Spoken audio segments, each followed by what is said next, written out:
27. februarja na Svetovni dan nevladnih organizacij smo se zbrali tukaj v Delavskem domu v Hrastniku, kjer nas je gostila občina Hrastnik, da smo podelili nazive Prostovoljec Zasavske regije 2025. Tudi letos smo podelili 4 nazive posameznikom, eni organizaciji in enemu prostovoljskemu projektu.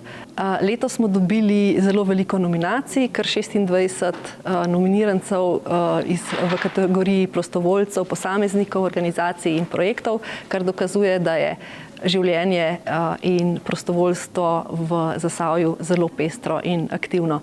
In prav na ta dan, na Svetovni dan nevladnih organizacij, želimo še bolj osvetliti prispevek, ki ga nevladne organizacije in prostovoljci tukaj v lokalnem okolju prispevajo.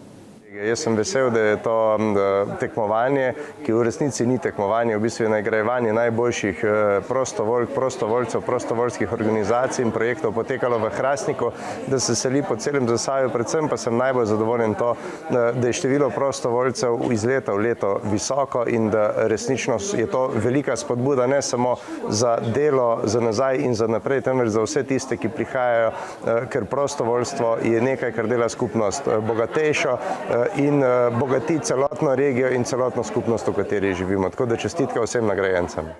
Prostovoljstvo ni dodatek, ni nekaj za zraven. Prostovoljstvo je most. Most med človekom v stiski in tabo, vami, ki rečete, tukaj sem za vas. V Zasavju se to vidi zelo konkretno. Za mene je bil presenečenje že to, da sem bil nominiran ob vseh prostovoljcih, ki jih poznam že v našem društvu, pa tudi v ostalih društvih, ki tudi nam pomagajo.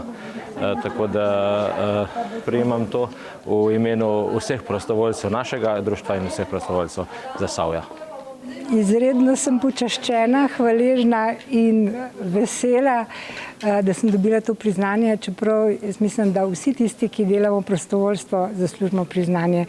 In naj bo to priznanje vsem tistim mojim, s katerim se družim, s katerimi preživljamo skupne ure, s katerimi delimo veselje, včasih žalost, ustvarjamo, plešemo.